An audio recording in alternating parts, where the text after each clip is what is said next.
নমস্কার বন্ধুরা, কাজল ভিলেজ কিচেনে সকলকে স্বাগত জানাই। রোজকারের মতো আজও রান্নাঘরে চলে এলাম। আজকের রেসিপি এক বাটি গমের আটা আর গাজর দিয়ে মজাদার সকালের জলখাবার করে আপনাদের সঙ্গে শেয়ার করব।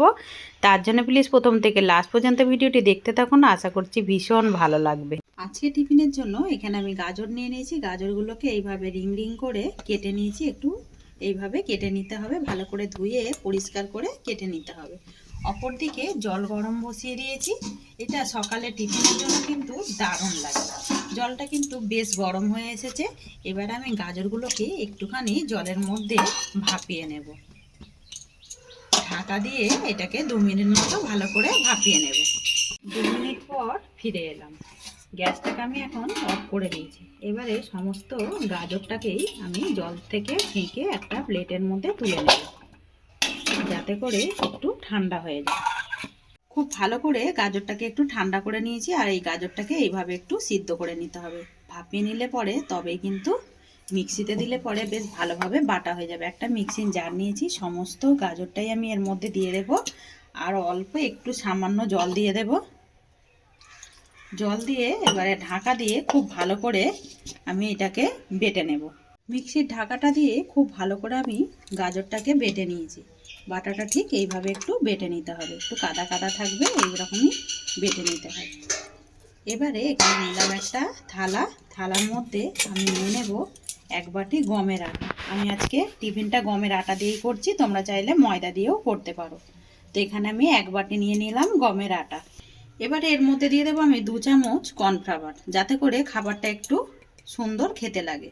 তো কর্নফ্লাওয়ার যদি না হাতের সামনে থাকে, কোনো রকম কিছু দেবারও দরকার নেই, চাইলে তোমরা এই খাবারটা ময়দা দিয়েও করতে পারো। এবারে এখানে অল্প করে একটু লবণ দেব, দিয়ে দেবো স্বাদ মতো লবণ বা মাপ মতো লবণ। এবারে এখানে যে আমি গাজরটাকে ভালো করে আমি বেটে রেখেছিলাম, এই বেটে নেওয়া গাজরটা আমি এর মধ্যেই দিয়ে দেবো সমস্তটাই। তো গাজর বাটাটাই আমি দিয়ে দিলাম। এবারে খুব ভালো করে আমি এর মধ্যে আগে মেখে নেব। এই যে কর্নফ্লাওয়ার আর এখানে যে আটাটা নিয়েছি গমের, এই গমের আটার সঙ্গে খুব ভালো করে এইভাবে মেখে নিতে হবে। আর এই গাজরটা যখন বাটবেন এরকমই কিন্তু অল্প করেই জল দিয়ে এটাকে বেটে নিতে হবে, না হলে কিন্তু একেবারে পাতলা হয়ে যাবে মাখাটা।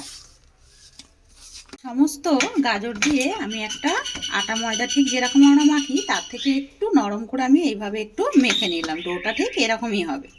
এবারে এখান থেকে আমি ছোট্ট ছোট করে এরকম আগে কেটে নেব। যেরকম ঠিক লুচি করি, লুচির থেকেও একটু ছোট মতো করে এরকম সমস্তগুলো কেটে নিতে হবে।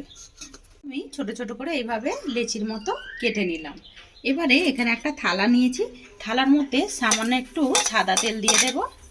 থালার মধ্যে সামান্য একটু তেল ব্রাশ করে নিলাম। এখান থেকে একটা আমি লেচি নিয়ে নেব। হাতের মধ্যেও একটু তেল নিয়ে নিয়েছি যাতে না লেগে যায়। এবারে হাত দিয়ে একটু গোল করে নেব। গোল করে নেবার পর এইভাবে চ্যাপটা করে নেব। এখানে আমি এরকম একটা পেন নিয়ে নিয়েছি। এই পেন দিয়ে ঠিক মাঝ বরাবর এইভাবে একটু ফুটো করে নিতে হবে। এখানে একটা টিফিন কিন্তু একেবারেই রেডি হয়ে গেল। দেখতে কতটা সুন্দর হয়েছে আর কতটা সহজে হয়ে গেল। এইভাবেই সমস্ত টিফিনগুলোকেই রেডি করে নিতে হবে।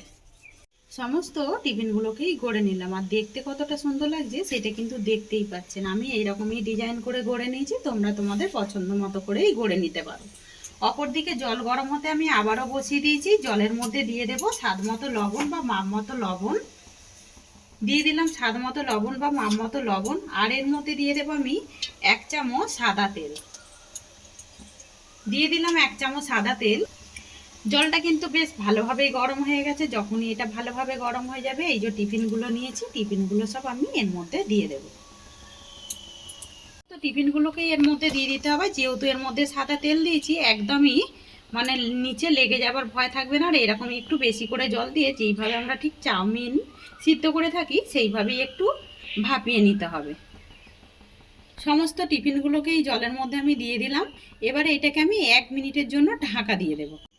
1 মিনিট পর ফিরে এলাম। 1 মিনিট পর টিফিনগুলো দেখুন কতটা বেশ দেখতে সাইজের বড় হয়ে গেছে। আর একেবারে কিন্তু জলের উপরে এইগুলো একেবারে ভেসে উঠেছে। কোনো রকমের মধ্যে খুন্তি দেবার দরকারই লাগবে না।